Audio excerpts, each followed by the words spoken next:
This mansion on West Water Street in Elmira has been here for 140 years. Even after all this time, it's so dirty, but this is quite amazing. They fold back.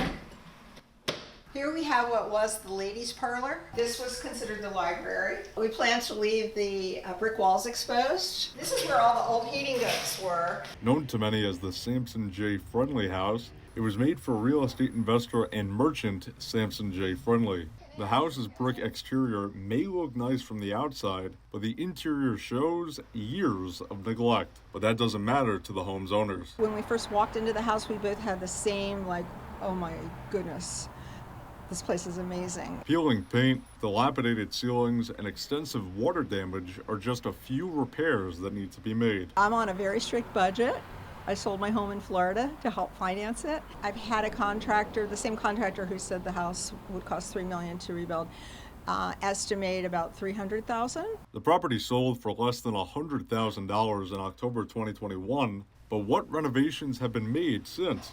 April Grossman and her daughter Katie have dedicated long hours to return this nearly 150-year-old place to its old form. For now, this historic home is just livable. The house has been totally unlivable for many years. At least, we know at least 30 years, maybe 50 years.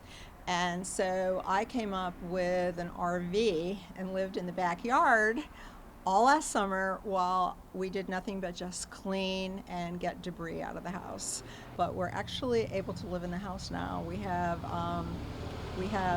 some electricity in certain rooms. Renovating a mansion dating back to the late 1800s has its challenges. Among them was picking out paint for the rooms. If you saw the house when we first bought it, you'd say, wow, you've really come a long way. You know, I get a little impatient with things and wish we could move faster, but you know, even things like picking out paint colors, which we finally got my bedroom upstairs to the point where it can be painted.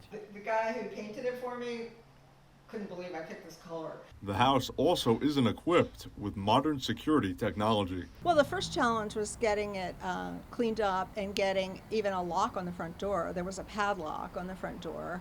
The house really was not secure. We feel totally safe here, but that was one of the challenges, was just getting it so that we could spend time in the house. April is a former realtor and has wanted to own and renovate a Victorian home for years. After looking at sites to find one, she decided to fly from St. Petersburg, Florida to Elmira to look at a few houses. I just booked a flight and my daughter drove over from Brooklyn, and we looked at 12 or 14 houses, and we loved it. Our first impression was great. Katie is sharing their journey to the house's Instagram account that has garnered more than 21,000 followers. When all repairs are complete, the pair wants this to be their home. Our plan right now is to get it to where it can be a living space. And because my daughter and I are doing the project together and she's much younger, I would imagine at some point in the future she can do what she likes. And right now we're considering it our family home. There's no timetable for the project, but the two say they're in no rush to complete it.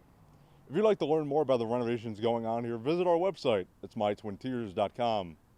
In Elmira, Joe Mason, 18 News.